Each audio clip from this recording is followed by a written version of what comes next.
Hey guys, my name is Aijalonwallace. Welcome back to the channel. I am the Nomad Recruiter. I travel the world for a living and I make placements. I've traveled to over 100 current countries. And at the moment, I'm currently in Bangkok, Thailand. And I'm vlogging a lot about my life. So I'm going to be sharing a lot of videos with you guys for the most part. If you are looking to start your recruiting agency, I would love it for you to hit that like button and subscribe to the channel, as I'm constantly making content, like this to help you get your agency off the ground. I have over 500 videos on my YouTube channel. I'm one of the #1 content creators for recruitment on YouTube for people who are trying to get their agency off the ground. If you don't know this by now and you need a coach or a mentor, I do have a program called Nomad Recruiters Academy. You can check out the website at the bottom. I have links below, nomadrecruiters.com. And you also could check out a lot of my testimonials and a lot of my reviews. I have more testimonials and reviews than most people out there for the most part.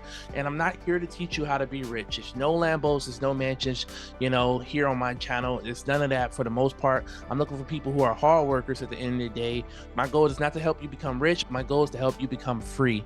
And that's essentially what I've been doing for the last 2 years with a lot of my students. As you can constantly see that I'm constantly updating testimonials and reviews on my channel. Make sure you download that free ebook as well. So today, look, you're thinking about starting a recruiting agency and you want to know how to make $10,000 per month. Let's jump into it and let's start talking about it.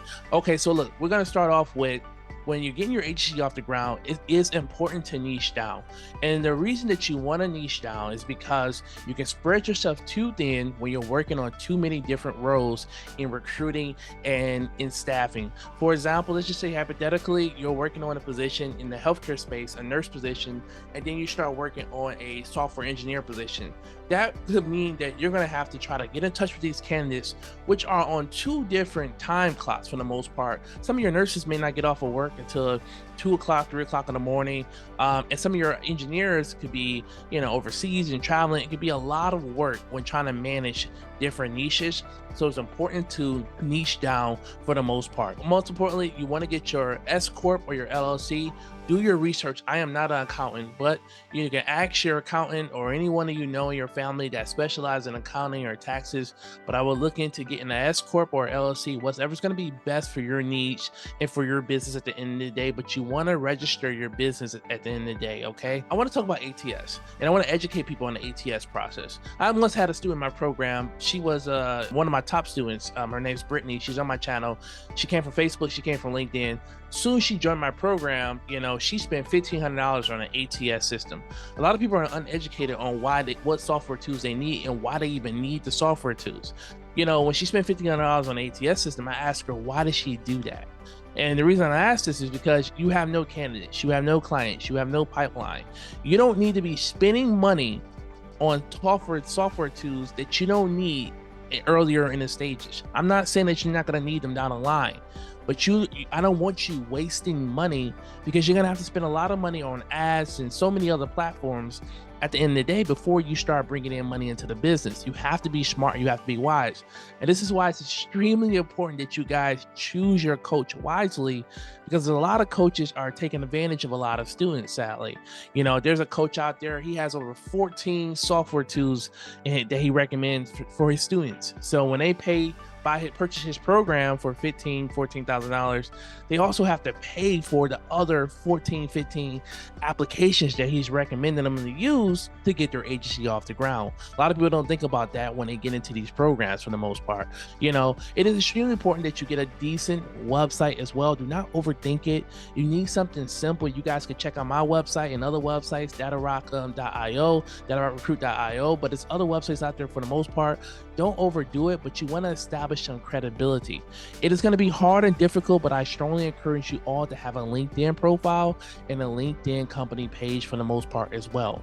And then you think about becoming a good recruiter. A lot of people watch this channel and everyone's just like, I want to find clients, I want to make money. You have to learn how to become a recruiter. You have to learn good habits. And I think that's one of the things, why people are attracted to me, because I've been recruiting for the last 10 years, but I have experience at 2 different recruiting agencies. A lot of people don't also understand what's the difference between a recruiter and a person who works in HR. So I was a 360 recruiter. A 360 recruiter specializes in finding clients and finding candidates, and overall managing the whole process. A 180 recruiter may more so just focus on sourcing candidates. And then you have people who come from an HR background, internal, so people who worked at like Amazon, Facebook, Google, or LinkedIn sometimes. These are really popular branded companies, so they're not really doing sourcing, and they damn sure are not finding clients.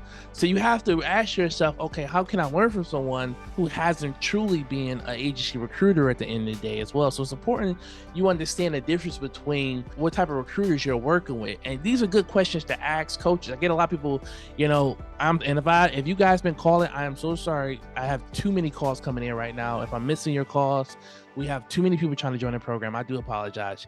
But I get people calling me and they're like, well, what questions do I need to ask? Or I don't know what to ask. They say things like that. One thing you can ask a coach, someone, if you're about to join a recruiting coaching program, you can ask a coach, were you a 360 recruiter? And if they say yes or no, you can look it up and see what agencies did you work for? What companies did you work at? If a person don't have any agencies on their profile, you should be skeptical at the end of the day. If a person has admitted to only ever making one placement, that should also be skeptical as well. So it's important to think about those things as well. You want to have a strategy on finding clients when you're trying to get your recruiting agency off the ground. You want to have a consistent strategy, but you want to have multiple strategies as well. One strategy isn't just enough. And I know a lot of people come to my videos or other people's videos and they're looking for ways to find clients. And it's important to diversify your strategies. And I think that's where myself come in with my program that teaches you multiple ways outside the box to show you how to continue to find clients to get your agency off the ground. It is important. You want to be consistent in your timing as well. If you are working a 9 to 5, you may have to have a strategy where, you're working before you go to work or after work, or most likely hiring a virtual assistant to assist you with your business to help you get your agency, off the ground. So I think that's going to be really extremely important as well. I recommend a lot of people that watch my channel to go open up a business bank account with a small bank, a bank that looks out for small business owners, because in the future, you may want to utilize this bank for a potential business loan or some type of line of credit if you need it once you get off the ground for the most part. For a lot of people who are looking to get started, I would recommend that you have capital raise. How much do you need? I want to say, anywhere from roughly $3,000 to $5,000. The more, the merrier. That's on top of purchasing the program. A lot of people are watching my channel and they ask, well, do I really need a course? Let me be completely honest with you. No, you do not need a program. But are you really going to watch 1,000 videos on YouTube is the question, and try to find the answer, and especially depending on your level of comprehension. So I get a lot of people calling me where they went out on their own. They've been watching my channel for the last 3 years. And, I had a kid this week who reached out to me. He spent $25,000 on Zoom and he ran out of money, but he was watching me 3 years ago and it was like, we wanted to do it ourselves. We wanted to try it out and it just didn't work out. Then I had another similar case when someone purchased a course with a client and they didn't get the coach. They just got sold a product and they really didn't get someone who was there to help them out on a weekly basis, like I do in our program with our group coaching calls for the most part. So that's something extremely important to think about when you are, joining programs, but also to think about the finances when you're getting started at the end of the day on if you should get a program or if you should get a coach to help you out at the end of the day. I strongly recommend it. And I don't recommend my program all the time as well. I've turned people away. I get a lot of people calling me to try to join the program. Everyone doesn't get accepted into my program, and you can do your research and ask around. I'm very selective sometimes. If I feel like you're lazy, if I feel like you're looking for quick wins or quick money, it's an automatic decline for the most part. And most of my sales guys know this as well. Like I said, it takes time. We're working in an industry where we're selling a product that has a voice. So it's important to understand that voice can say no, it can accept counter offers. And that's why it's extremely hard for a recruiting coach out there to guarantee you something, because we're working in the business of people. So if a coach is guaranteeing you something, Oh my God, it's very scamish. And sometimes you see a lot of coaches, they'll say things like, oh, refund in 6 months or 8 months. First and foremost, if you guys don't know about the dispute policy with your banks, usually standard after 30 days, it's hard to dispute a transaction and get your money back. So if someone's telling you a 6-month guarantee or something like that, it's going to be hard to get your money back at the end of the day. Another thing is, when you're looking into a potential coaching program, I just want to say that you should probably make sure you do your research on the coach. Do they have a website? Do they provide free content? Do they have testimonials as well? I'm not talking about someone who just has a testimonial with a picture of somebody and no name, no information, and you can't really look this person up. Don't get scammed, man. It's happened so many times for the most part. Listen, my name is Aijalon Wallace. If you like this content, I need you to hit that like button, subscribe to this channel, and I can't wait to see you soon. Okay.